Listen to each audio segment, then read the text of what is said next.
বাবারা, সামনে পিছিয়ে তাকাবেন না, মনোযোগ দিয়ে কথা বোঝার চেষ্টা করেন।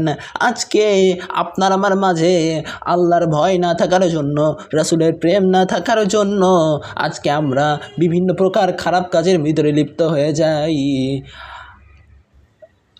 আমরা যে খারাপ কাজ করব, আমরা যে গুনাহ করব, এটা আমাদের স্বভাবগত বৈশিষ্ট্য। আল্লাহ পাক রব্বুল আলামিন বলছেন কুরআনুল কারীমের ভিতরে, আল্লাহ পাক আমাদের নাম দিয়েছেন ইনসান। ইনসান শব্দের ব্যাখ্যায় যদি আপনি চান তবে দেখবেন লেখা আছে যে জাতি, যে সৃষ্টি, যে জীব ভুল করে তাকে বলা হয় ইনসান।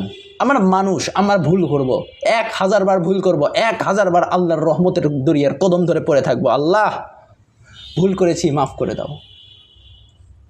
100 বার গুনাহ করব, 100 বার আল্লাহর রহমতের চাদর ধরে পড়ে থাকব। মাফ করার মালিক কে? একমাত্র আল্লাহ। আল্লাহ পাক রব্বুল আলামিন আমাদেরকে দুনিয়াতে পাঠিয়েছেন। কি জন্য পাঠালেন? এর সংক্ষিপ্তভাবে আল্লাহ তাআলা বলছেন, আল্লাযী খালাকাল মাউতা ওয়াল হায়াতা লিয়াবলুয়াকুম আইয়ুকুম আহসানু আমালা।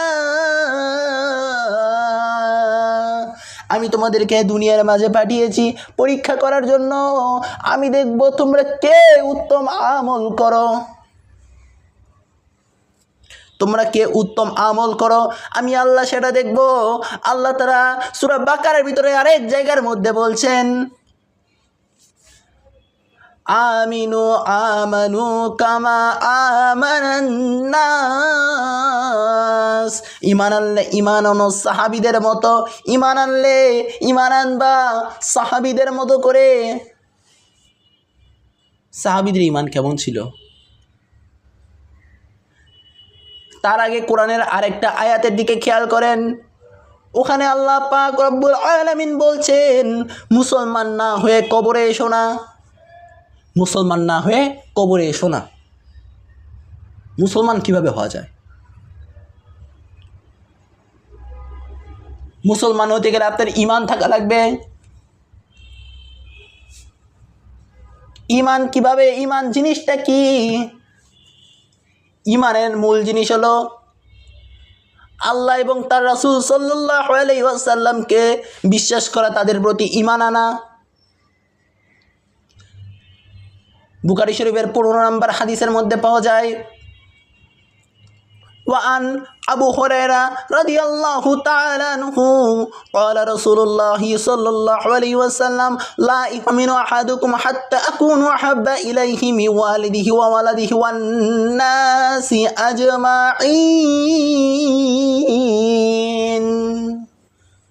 যতক্ষণ পর্যন্ত তোমরা নিজের জান, নিজের প্রাণ, তোমার আত্মীয় স্বজন পরিজন, এমনকি ওয়ান্নাস আজমাইন, দুনিয়ার সমস্ত মানুষের চেয়ে আমি রাসূলকে ভালোবাসতে না পারবা, ততক্ষণ পর্যন্ত ঈমানদার হবা না। রাসূলের ভালোবাসাটা কোনো সাধারণ জিনিস নয়, এটার জন্য আল্লাহ সবাইকে কবুলও করবেন না।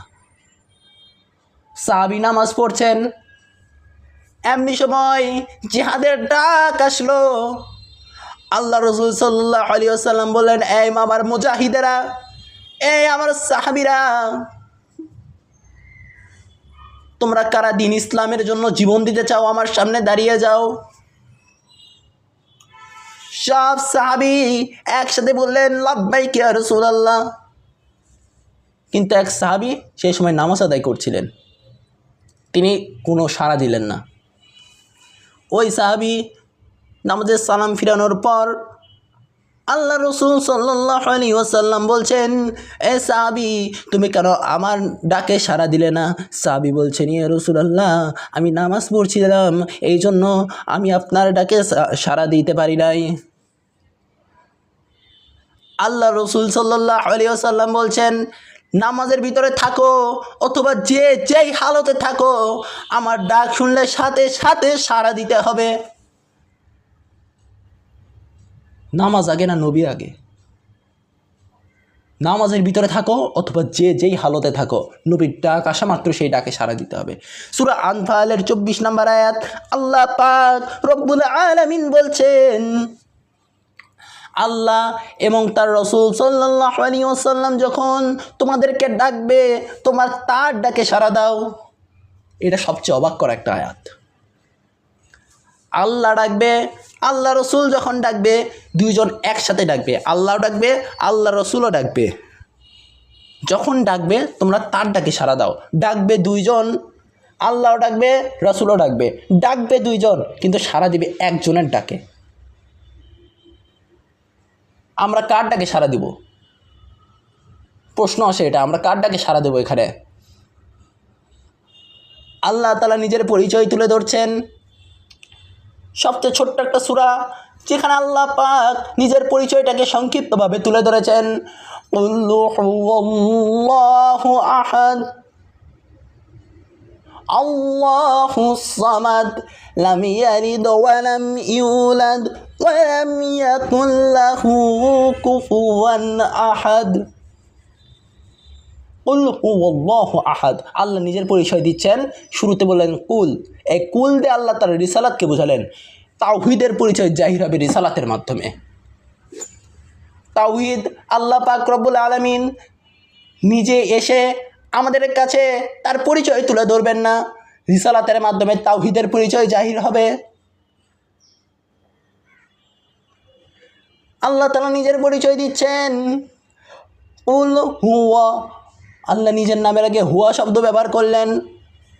আয়াতুল কুরসির দিকেও খেয়াল করেন, সেখানে আল্লাহ পাক রব্বুল আলামিন বলছেন,